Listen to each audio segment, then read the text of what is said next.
Can you just explain from the beginning the beta? Yeah. The provider versus the lover. So like, there's the lover, there's the provider, right? I mean, in my belief, ideally you should, as you grow up into an adult, you should be a combination of both, right? But girls are kind of categorizing guys when they meet them. So even at the club, and I've been categorized on either side, just depending on how they met me, on what environment. You know what I mean? Like if I'm with Justin, or if I'm dressed a certain way, or my haircut's a certain way, or my vibe, the way they met me, it's just like lover boy. Like and then they're okay actually having one night stands with you because they just know like, oh, this guy's like, I know what kind of guy this is, and he's not gonna stick around. So I'm okay to fuck him, but like, you know what I mean? And essentially they end up wanting to date you anyways because they want to control that.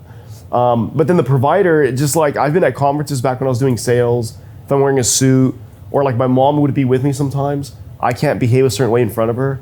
So they're looking at me like, oh, this guy's nice. Or like sometimes even like when people talk about you get a nice car or some of these things, some girls want to categorize you as the provider because they see you offer financial resources. So then sometimes it's like a hindrance because then they're like, well, I don't want to sleep with them right away because I don't want them to know I'm a slut like the rest of these guys. 6 months. Yeah, because like look, he's doing so well. I want him to take care of me, so I can't let him know I'm a slut. You know what I mean? And I'm like, oh, fucking girl has no idea who she's talking to. But And then here's the other thing, right? It's like while she makes that guy wait 6 months, she's running around sucking like coke dealer's dick. in the bathroom. Yeah, it's horrible, dude. It's horrible. Those horror stories that you hear of guys that are the providers, and it's fucked up because they're doing all the right things. They're being loyal, they're being committed, they're taking care of the rent, they got her a car, they're doing all these things, and then you hear these girls went out and they got fucked by some degenerate, some coworker, Kevin over at sales, just the guy that she knows is not gonna do these things for her, and she just wanted that sexual satisfaction of having that experience with that man that doesn't need her, but still wanting to keep her provider boyfriend. It's like, fuck, dude. And those horror stories probably sting and they stay in our heads because it's like, man, we definitely don't want to be on that end of the spectrum. But yeah, the guy from last night, bro, it was sad. It was like a sad display of like a provider guy. You guys saw it, huh? Yeah, I felt so sorry for that guy. The soul's go right there. And she just kept coming up to us. One time she came up, put her arm around me like a third time, and she just started saying, I can't believe I used to watch you when I was younger. And it's just like, I can just hear her saying, I fantasized about you because I found you attractive when I was younger. Now you're standing in front of me in real life. And like thinking, holy fuck. Like, whether she says it or not, I know that her brain would be like, I'd love to have like a fucking sexual experience with this guy. You know? She's not gonna say it, her boyfriend's there and stuff like that. But like all the cues were there of just what she was feeling when she was with me. And it's like, I don't blame her. It's like, imagine you guys grew up watching, when I was growing up, I used to watch Saved by the Bell. And there's this girl named Kelly Kapowski, and I'm like, fuck, if I met her as an adult and I got the chance to fuck her, like, hell yes, I would. You know what I mean? So that's what she's experiencing. Just, it's the newer generation, they watch YouTube. So, look, guys also have short-term and long-term mating strategies, right? So, like, there's sometimes you can walk by a club or see this girl in, like, a little mini dress, fake tits, fucking fucked up, like, twisted-looking face in the sense of, like, you just know she's a toxic girl. Probably drunk, loud, says shut up, and like turns, and you're just thinking, fucking bitch. But there's still a part of you that wants to fuck her, right? The same way a girl can look at a guy and think he's such a fucking asshole, and she'll still fuck him, right? Short-term, long-term mating strategies. So short-term, yeah, like you still want it sexually. Long-term, you think that would be a nightmare to get this girl pregnant or to be in a long-term committed relationship. So girls have the same kind of psychology. Short-term, long-term mating strategies. And I mean, it's not even her fault, bro. You can't choose what you're attracted to. Whether she acts on it or not is like a different story. And it has a lot to do with like the way she was raised. That's why we look at like if they have their parents in their life, if their dad was involved in her life, you know, their morals, their moral compass and whatnot. But short-term mating strategies, she probably looks at us and thinks, oh, these guys would be great. Long-term, she knows we're not the guys that are going to stick around. So that's why she has their boyfriend. You know what I mean? So, yeah. So this is something I've experienced and struggled with the last few years. And I remember when I was a bit younger, like up until about 6 years ago, like, there was 2 girls I can remember that I was fucking. And there was some other guy in their life who wasn't fucking them, but bought them laptops, for example.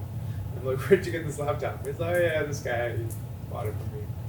Whatever. So that was the dynamic. But then, I guess, yeah, like 6 years ago, like slowly it kind of happened. But then as I became more I guess, like seemed like I was wealthier and like more established, then They started categorizing and I you. started going in the other direction. And then for a long time, I thought it was like a good thing. I mean, like saying like, oh, like dropping like I have money, and then like It's bad, it's weak, it's beta. I would like flash cash. I don't do that ever. I don't do that ever, Or bro. whatever. Dude, me and Luis stuff. both are literal multimillionaires, and we don't ever do that because it wouldn't benefit us. It would actually hurt us. It would actually hurt us. Do you see me posting like very minimal, like actual flexing? I post girls, I post bottles of the club, I post like colorful lights and shit that's fun. I don't post that shit because it's gonna lose me pussy. I'm not trying to lose vagina. You know, you spend more and get less. Like that's retarded. No, I'm sorry. Keep going. So my question is that okay, something I realized about a year ago. So I've been working on it, and I've been trying to like not present myself in that way. But like, what advice do you have on like? I mean, obviously you're super successful, right, and very wealthy and whatnot. But do you consciously do anything to? I lead more sexually than I do with anything. So some guys will lead with like showing off their cars and shit like that. But then girls just think, okay, well then they're categorizing him as that guy. It also just seems like insecure and weak. Because truthfully, like, a girl, it's gonna sound very hippie-ish. A girl wants to experience your truth. She wants to experience your masculine energy, right? Strength.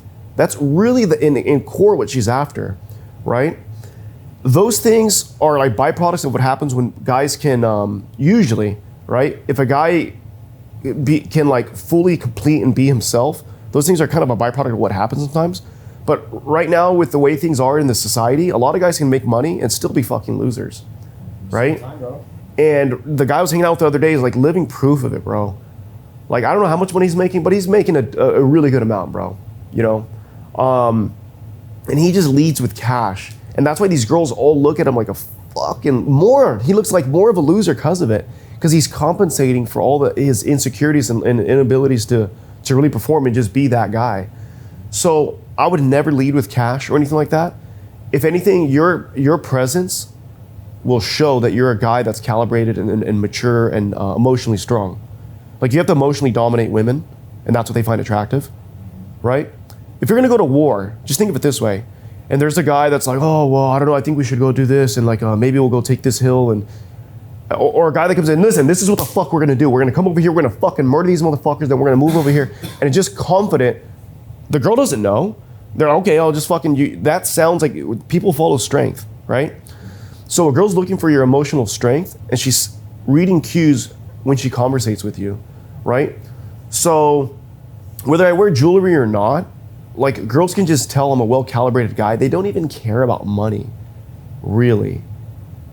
Like, if you have access to it, that's great. It's all the same. Like Justin was saying yesterday, if you're the guy that has access because you're a cool guy and you're friends with guys that own yachts, you're friends with a guy that owns a plane, you're friends with guys that, you know, you're traveling, like, all these things you can get access to just by being a cool fucking guy. And girls date your lifestyle, and they don't even think about what number of money you actually have in a bank account. They're not accountants. Yeah, they don't really care about that stuff. I have rental properties, they don't really care. They don't really know. They just think, oh, he has a Jeep. Oh, he has a convertible. Oh, he has, like, it's just fun. You know what I mean? He has access to these clubs. Fun. Especially the really, really young ones are like that. Like, they don't care about the, you know. Yeah. Especially like 19-year-olds. Yeah, the younger ones though. The older ones, they're gonna start caring about that stuff because, you know, their time clock is running out and they can just sense it and they just like, they need to secure something. But as far as how do you avoid it, man, just don't lead with money. You lead with money, become the money guy. Yeah, exactly. So you're telling them what you are up front, right? But if you lead sexually, if you lead with your humor, if you lead with your confidence, if you lead with just a socially calibrated, popular, funny guy, then you're just fun to be around. Let those things be things that they discover. For me, sometimes it's like hard. Like, for example, they ask me like, "What do you do?" And I'm like, "Oh, I'm a drug dealer." Why do you say that? And just say I'm a drug dealer. I'm a male stripper is what I usually say. Yeah. I'm a male stripper. I never even tell them. You guys weren't here the first day when that girl came over. She never even got my name out of me. She was like, she was all over me, kept following me around. Every time I'd bounce around the apartment, she'd just move around. And she was like, wait a minute, you're being a fucking asshole. What's your name? And I'm like, I don't know. And then I'm like, Michael. And she goes, wait, he's Michael. Oh, it's because it's Spanish. It's like Miguel. So it's Miguel? I go to the room. She's like, Miguel, it's Miguel. I'm like, well, I was like, who the fuck's Miguel? Yeah. I don't know what the fuck she was saying, dude. I was like, what?